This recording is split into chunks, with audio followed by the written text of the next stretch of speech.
Përshëndetje dhe mirë se erdhët në episodin e 4 të podcastit ton lidhur me motorat.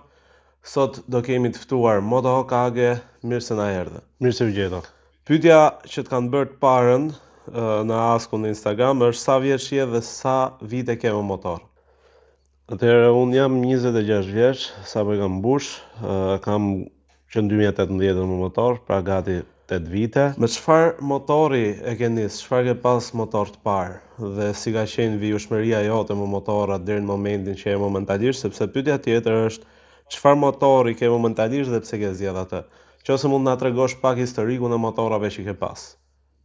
Atëherë unë motorin tim të parë kam pas një Aprilia 50 kubiksh, e kam ble me bursën e shkollës. Ka qenë një motor scooter që e përdorja për shku dhe për dalë nga shkolla. Maksimumi top speedi që kisha ishte 45 km/h. Pastaj e shita atë, mora një sym 150 Symphony, edhe atë për të shkuar në shkollë. Nga symi kalova në Honda Forza 250, që për mendimin tim është një ndër skuterat më të mirë. Dhe pastaj shita Forzën dhe mora një CBR 250R me marshe. Ka qenë motori im i parë me marshe. Ato e kam mbajtur gati një vit e gjysmë. Pra mund të themi që me motora me marshe ti e ke nis me CBR 250, domethënë. Po, CBR 250 ka qenë motori im i parë me marshe. Pas CBR-s pastaj mbajta gati një vit e gjysmë, i bëra diku te 35.000 kilometra. Shkova 2 herë në Greqi, erdha nga Greqia, ka qenë një motor shumë i mirë. Dhe pas CBR-s unë mora një Versus 650 të vitit 2020. Gjatë kohës që kisha Versusin, që e mbaja më shumë për udhëtime, dilja jashtë shtetit në shumicën e rasteve, mora edhe një CBR 650 dhe ato të 2020-s. Gjatë kohës që kisha dhe CBR-n dhe Versusin, pastaj kam marrë disa motora, mora ZX-ën e Kawasaki 2017-s, që i bëm dhe review në vitet e kalume.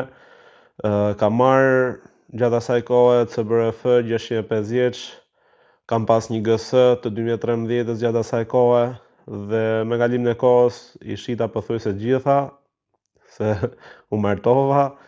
Dhe para se të martoja, para se të bënim atë planin e martesës, pata një Afrika Twin të 2017-s, një mish.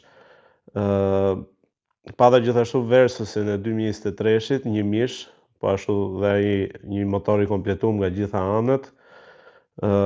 Pas dasmës i kam shit dhe këto motora, pastaj mora një Versus, një mish të 2016-s. Pasi shita Versusin, një mish, mora Kawasakin ZX-6-ën. Kam pas dhe motora tjerë ndërmjetën, por nuk është se kam zgjat shumë, me thënë drejtën, kështu që kam pas disa motora modele nga më të ndryshmet, pothuajse kam provu të gjitha modelet, por kam bet te Kawasaki ZX-6. Okej, pyetja tjetër thot, ku mund të bëjmë stage ose remap motorit? Ku mund të bëjmë stage ose remap? Unë faktikisht stage ose remap motorit, çka kam bo jashtë shtetit, në Selanik. Në Shqipëri nuk e di a kam parë disa reklama që ka ca çuna që i bëjnë, nuk kam provuar asnjë, kështu që nuk e kam idenë se ku mund të bëhet në Shqipëri, por kam shok që kanë bërë në Kroaci, kam shok që kanë bërë në Selanik, dhe vetë një herë që kanë bërë ZX-6-s, ja kanë bërë në Selanik, kështu që nuk është se ja kam shumë idenë se ku mund të bëhet remap apo të futet motorin dyno e tjera më radhë. Kam shok që kanë bërë dhe këtu në Shqipëri, personalisht nuk e kam provu vetë, kështu që nuk flas dot për këtë temë. Një pyetje tjetër na thot, a mund të na bësh një listë, një përshkallëzim nga motori beginner te motori më i fundit që mund kemi? Besoj se e kanë në termat kush mund të jetë motori i parë dhe motori më i madh ose motori i fundit që mund zgjedhë një motorist. Kategorinë thot mund ta zgjedhësh vetë. Ose mund ta ndash në disa kategori. Kësaj teme, normalisht mund ndjekin rrugën që kam ndjekur unë, 250, 650 2 pistonësh ka qenë Versusi, pastaj mund kaloni 650 4 pistonësh si ka qenë CBR-ja, pastaj mund kalosh në një mish nëse ke perfeksionuar shumë mirë 650 në 4 pistonësh ose 600-shin. Por nëse do flasim me kategori për sportive, do të thoja 250 ose 300, 500, 600 dhe te i mishi pastaj. Unë për vete kam 8 vite me motor dhe nuk e përdor një mishin, nuk është se më duket një mish i praktik për në Shqipëri, se ne nuk kemi as autobane, ne nuk kemi as rrugë, gjëra, as pista, kështu që një mish më duket pak i tepërt, por gjithë secili e bën vetë zgjedhjen e vet, por unë mendoj se 600 nga motorët sportive është më i miri. Kurse për adventure pastaj, nëse do motora pak më të lartë, unë do e nisja me një Versus 300, pastaj do kaloja te Versus 650 ose te NC-ja 750 X-i, dhe pastaj do kaloja ose te Tracer 9 ose te Versusi 1000. Unë kam pas 2 Versusa 1000, kështu që mendoj se ajo është motori më i mirë sport touring.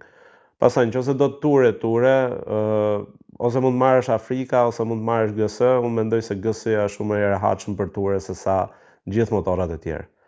Por nëse do të bësh pak edhe off-road, Afrika është më i miri. Pra gjithë secili varet për çfarë ty në punë. Nuk është se ka GS-ja është më i mirë se Afrika. Varet për ça, sepse Afrika është më i mirë kur ke edhe off-road, GS-ja është më i mirë kur ke vetëm asfalt. Është gjithmonë mendimi im. Por më duket shumë më praktik GS-ja për rrugë gjata, se ka dhe shalën shumë gjerë se sa Afrika. Okej, një pyetje tjetër thot, kam 3 motora në garazh nga e njëjta markë. Kjo duket më shumë si përfundim se sa si pyetje, po kështu thot, kam 3 motor në garazh nga e njëjta markë. Çfarë mendimi ke? Ka 3 motora nga e njëjta markë. Normalisht mund të kesh, nëse ke për shembull Honda, mund të kesh një Cross, mund të kesh një sportiv, mund të kesh edhe një touring. Nëse ke Kawasaki për njëta gjë. Nëse është një markë që të pëlqen, normalisht jam totalisht dakord që të mbash të njëjtën markë, nëse tërheq, nëse nuk bëhet për servise, dhe nëse ty të pëlqen. Pra jam totalisht okay, por shpresoj që ti ketë motora të ndryshëm dhe jo njëti motor thjesht 3 herë, se kjo pastaj do ishte budallik dhe harxhim lekësh për mendimin tim. A ke të njëjtin mendim me Zeberwokin për XADV-n? Faktikisht, kur pash këtë pyetje, u futa te faqja e Zeberwokit për të parë çka ka thënë për XADV-n, se nuk është se kam ndjek kohëve të fundit. Pash që kishte nxjerrë 2 statuse për XADV-n, ndoshta besoj bifi më i madh ka qenë nëpër story.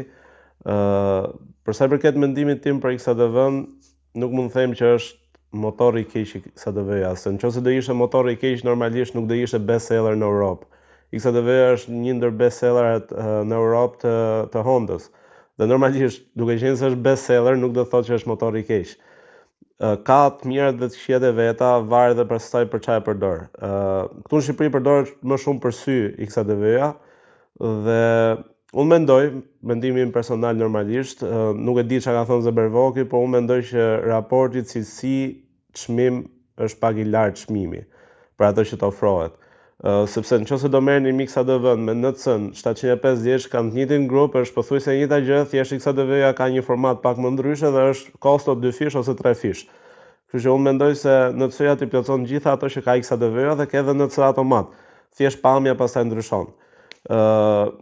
Po Zeberwoki normalisht mund të thonë këtë gjë ose ndoshta ka thënë edhe diçka tjetër, gjithë secili ka mendimin e vet. Po edhe X-Ray-ja që ka Mariusi është motori më kot për mendimin tim që ka prodhuar BMW-ja. Pra gjithçka është me mendim, nuk është se është kështu siç e them unë dhe ashtu është. Pra gjithë secili ka mendimin e vet. Zeberwoki ka mendimin e vet, unë kam mendimin tim, nuk mund të thuash që është kështu siç them unë. Nëse Zeberwoki do, ne mund të bëjmë një garë, Zeberwoki me X-Ray, unë me NC 750 që ka të njëjtin grup me XADV-n. Nuk vem do të basë se neve muslimanëve s'na lejohet me vonë baste, por mund ta provojmë, dhe nëse fiton ai, atëherë unë bëhem fan si X-Ray, dhe nëse fitoj unë, Zeberwoki duhet lavdroj 1 muaj rresht XADV-n. Në qafkrap, në rrugë me kthesa, se në rrugë drejt normalisht nuk jam merr dot X-Ray. Pyetja tjetër thot, kur e ka gabim dhe motori dhe makina për një aksident pa pasoja për jetën, kush del fajtor? Do të thonë mendimi jot se kush del fajtor në situata ndryshme. Në një aksident janë fajtor të dy, dalin fajtor të dy. Normalisht kur vjen policia i nxjerr fajtor të dy dhe gjithë secili merr gjysmën e siguracionit dëmit. Pra nuk është se ka diçka të tillë, po varet edhe nga rasti. Normalisht nëse dikush me makinë pret rrugën pa parë pasqyrat, atëherë është fajtor makina. Nëse janë të dy gabim, për shembull parakalim gabuar, se te video që un kam pas, dhe ai del pa parë pasqyrën fare edhe ti e gabim, por ka më shumë faj makina. Nëse je fajtor se te video jon tjetër që del furgoni para, ndërkohë që ti je duke thyer rregullat, ti je duke ecë dhe ti shpejt. Normalisht jeni në faj të dy, nëse në ato momente ishe bër aksident, fajtor do ishin të dy, ai ishe kundra vajtit, ti ishe me shpejtësi, normalisht fajtor të dy. Nëse një makinë kthehet pa sinjal, është fajtor makina. Pra gjithçka normalisht varet nëse kemi evidencë dhe vendos policia, nuk ka diçka tillë kush është fajtor. Fajtor nëse janë të dy, dalin të dy fajtor. Pse nuk e fton Tan Brahimin në podcast? Është një pyetje që është bërë nga 5 persona ndryshëm. Zakonisht podcastet që unë bëj janë podcaste që unë ftoj persona që kanë shumë eksperiencë motor, ose janë persona që njihen në botën e motorsportit. Ne kemi marrë Eriusin, Gerin, Rejanin dhe Albionin që janë kampionë edhe para disa ditësh fituan dhe garën prapë në Kosovë, garën e dytë, vendi i parë dhe vendi i dytë prapë. Po synojmë marrin persona të tjerë që janë të njohur në botën e motorave. Jo të marr unë persona të famshëm, thjesht se janë të famshëm dhe t'i fus në podcast për të marrë famë nga ato. Ajo që neve na duhet është të mbledhim një komunitet me motorista, jo të ndjekin mua njerëzit se unë kam marr filanin edhe të marr famë nga filani. Kjo është ideja. E njëjta gjë është edhe me Tanin. Unë kam shumë respekt për Tanin, është një humorist i papam, kam qesh shumë me humorin e tij, sidomos kur ka qenë Big Brother me Luizin, por si motorist nuk e respektoj. Pse? Sepse Tani del edhe nxjerr kokore plastike, kokore nga temuja. Edhe thot mu fut guri nga kokorea, mu fut në sy. Po normalisht do të futet sepse ato e kanë xhamin kaq, nuk kanë as xham të ulur. Normalisht do ndodhin. Pra, nuk mendoj se Tani është i përshtatshëm për dhënë këshilla për motoristët, sidomos motoristët e ri. Është mendimi im, siç e thash, e respektoj shumë si humorist, por jo si motorist. Edhe unë nuk mund të marr në podcast njerëz vetëm se janë të famshëm dhe kanë motor edhe ti marr në podcast. Është thjesht parimi im, ajo që unë kam zgjedhur të bëj. Nuk kam asgjë kundër atij, i uroj shumë suksese, qoftë në botën e motoristave, qoftë në botën e humorit, që unë mendoj se është mjeshtër, por ky është mendimi im. Prandaj edhe as nuk e kam shkruar, as nuk mendoj se do i shkruaj ndonjëherë. Nëse e shef këtë video, e respektoj, kam shumë respekt, por këtë pjesë do ta heqi, që shesi kokore nga AliExpress apo Temu. Është një gjë shumë e keqe, se tjetrën mund t'i bësh shumë dëm. Sa kubiksh rekomando për motor sportiv? Për sa i përket motorit më të mirë, kubikazhet më të mirë për Shqipërinë, nëse ke eksperiencë, unë do zgjidhja gjithmonë 600-shin. Qoftë Kyre 6, qoftë CBR 600, qoftë ZX6, qoftë Suzuki 600. Unë mendoj se për Shqipëri, e thash dhe më para, 600 është motori më perfekt për rrugët tona. Nuk mendoj se është e tolerueshme një mishi këtu te ne. Kur të hapet pista do ndryshoj mendim. Ndoshta nesër pas nesër marr dhe unë një mish.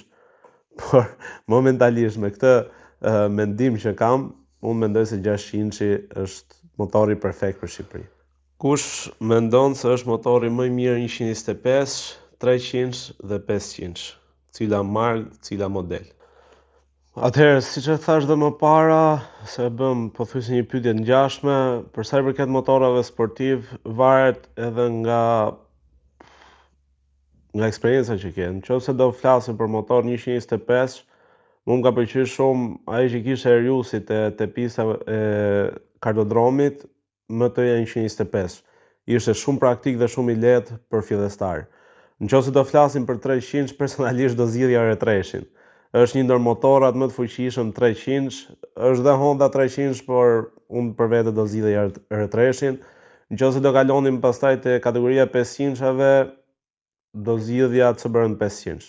Në çdo kohë CBR 500 është një ndër motorat më të mirë të kategorisë 500. Ose Kawasaki 400 me 4 pistona. Edhe ajo është shumë e mirë, por unë personalisht do zgjidhja CBR-n. Një pyetje jashtë kësaj që janë pyet nga të tjerët. A je fans i ndonjë brandi? Fans. Unë s'është se jam fans i ndonjë brandi specifik, por jam fans i japonezëve.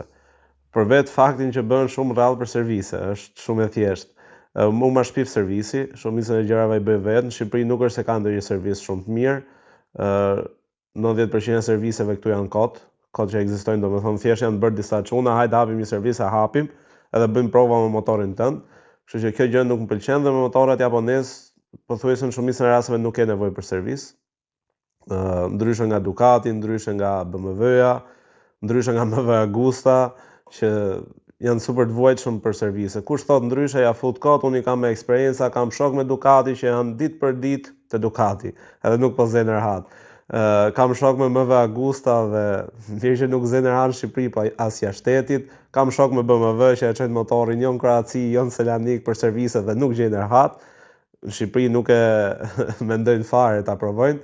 Kështu që duke parë gjithë këto gjëra konkretisht, pra nuk është se po shoh në internet që thon njerëzit kështu edhe, i kam me raste konkrete, domethënë shoh konkret, kështu që un jam te japonezët, janë goxha të fortë, goxha të qëndrueshëm, un personalisht kam vujt ndonjëherë për servise me motorat e mi dhe gjithë herët i kam pas vetëm japonez. Vetëm Aprilian kam pas italian, pa i s'kishe probleme se skuter i vogël, servisi maksimal që i kam bërë atij ka qenë 17.000 lekë të vjetra. Kështu që prandaj preferoj japonezët sidomos Hondën. Fireblade Triple R është një ndër motorat më të perfeksionuar për mendimin tim, duke krahasuar me Costo. Sepse nëse do ta krahasosh Fireblade me Ducatin, mirë që është më i mirë, por është dhe më i lirë. Kjo është ideja. Prandaj jam fan si japonezëve, sidomos Hondës dhe Kawasaki. Dhe pyetja që është bërë më shumti ka qenë si ta ngrej motorin nga parë. Ngretja e motorit nga parë është një ndër pyetjet që është bërë më shpesh edhe në profilin tim. Do e bëj një video për gomën e parë. Ka 3 taktika që unë i përdor për ngrejt motorin nga parë. Taktika e parë është nëse motori ka fuqi, i fik tractionin, i jep gaz dhe bën power wheelie. Pra wheelie apo gomë parë me fuqinë e motorit. Kaq. Mënyra e dytë, mënyra që unë përdor më shumti është mënyra e amortizimit. Domethënë ti lëshon pa gazin, ulën amortizatori dhe në momentin që amortizatori do ngrihen ti jep gaz. Pra të ndihmon dhe amortizatori, të ndihmon dhe pesha trupit edhe ngrihet motori shumë kollaj. Mënyra e tretë është mënyra e freksionit. Pra ti kap freksionin, e çon motorin diku te 7.000-8.000 xhiro, lëshon freksionin dhe ngrihet motori nga parë. Këto normalisht do kapem me shembull video që ti shohim sa më mirë, mos i provoni pa e parë video konkretisht, sepse janë rroda parë është e rrezikshme, edhe dëmton dhe veten, dëmton dhe motorin, prandaj edhe s'kam pas qejf ta tregoj në këto tema që jemi për fillestarët. Kur kalojmë te temat këtë javë ose javën tjetër pak më profesionale, atëherë do fillojmë ta bëjmë dhe këtë. Dikush thot pse nuk përgjigjesh në DM. Të kam shkruar edhe në Instagram dhe në TikTok thot, po nuk më ke kthyer përgjigje. Sa herë që më bëhet një pyetje, qoftë në Instagram ose në qoftë TikTok, unë hap profilin dhe e shoh më ka follow. Nëse nuk më ka follow, nuk i kthej përgjigje. 90% e pyetjeve që vijnë në inbox, mund të vinë diku te 50 pyetje në ditë, unë mund të kthej vetëm 10. Sepse 30 tjera nuk më kanë bërë follow dhe unë nuk mendoj se është e përshtatshme që unë të kthej përgjigje një personi që nuk më respekton mjaftueshëm për të bërë follow. Sepse mua s'po më paguan njeri për të kthyer përgjigje. Unë po e bëj një gjë qefi, ama mendoj se tjetri duhet respektuar minimalisht me një follow, ta suportosh, ti bësh një follow që të marrësh dhe përgjigje. Nuk mund të presësh diçka nga ai tjetër pa i bërë minimalen e mundshme, që është një follow. Kështu që sikur gjithë personat që do ndjekin videon bëjnë subscribe ose follow, do ishte normalisht një bonus shumë i madh. Kështu që edhe ju që po shihni videon bëni subscribe, me qira llafi, por ato që s'kan kthyer përgjigje janë gjithmonë personat që s'kan bërë follow. Çdo person që më ka follow ka marrë përgjigje për çdo lloj pyetje.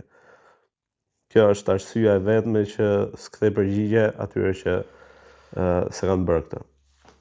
Pse nuk shkon në pistë, por rrezikon jetën në rrugët e Shqipërisë, thot njëri.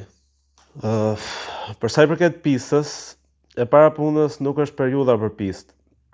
Vera nuk është periudhë që preferohet për pistë sepse rrezikon shumë. Nëse temperaturat janë mbi 30 gradë, në shumicën e pistave nuk lejohet hysh. Dhe për sa i përket kësaj pjese, në verë është e vështirë shkosh në pistë. Në qoftë kjo në Selanik, në qoftë Rijeka të Kroacisë. Këto janë dy pista që ne kemi më afër që mund shkojmë.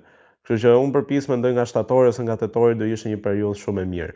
Për sa i përket pistës në Shqipëri, shpresoj që sa më shpejt bëhet, kam thënë 2028, por se besoj.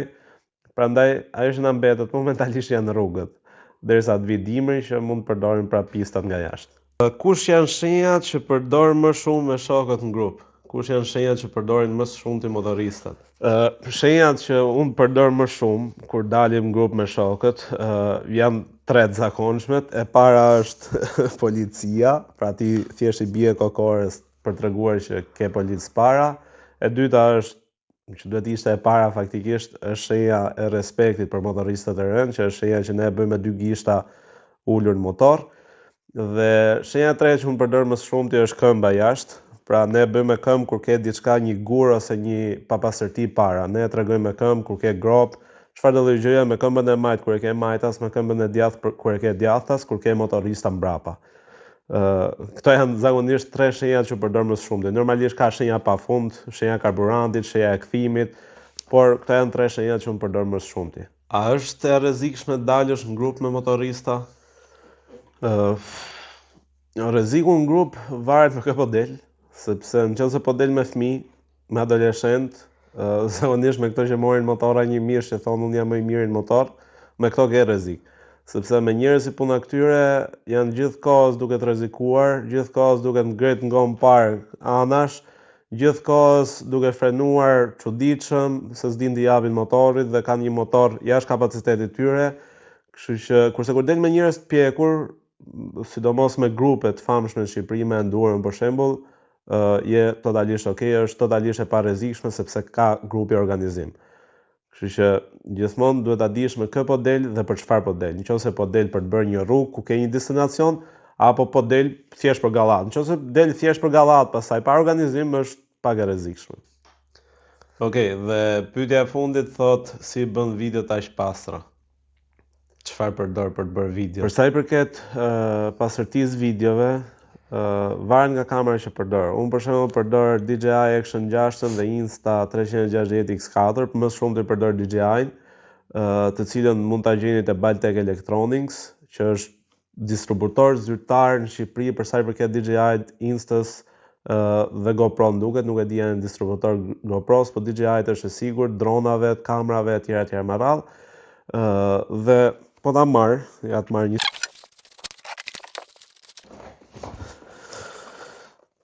Atëherë, ky është seti DJI që un kam, dhe ka normalisht disa element.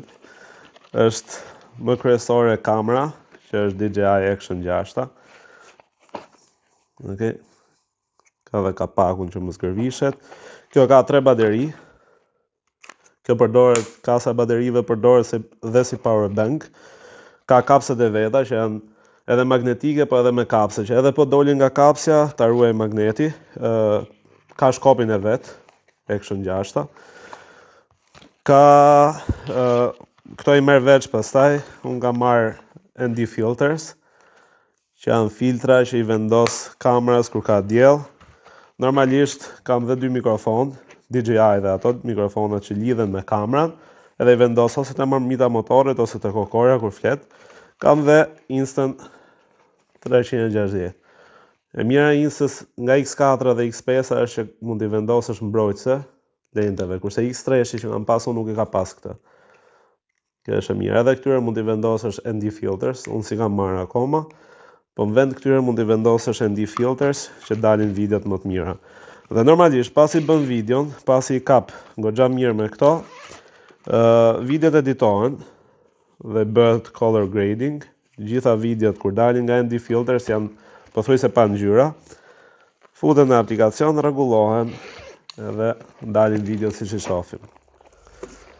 Okej, miq, ky ishte edhe episodi jon i sotëm për podcastin lidhur me motorat. Ju ftojmë të ndiqni reviewt e motorave që hedhim çdo ditë të premte në orën 21 dhe normalisht podcastet që i keni ndarë në playlista në YouTube.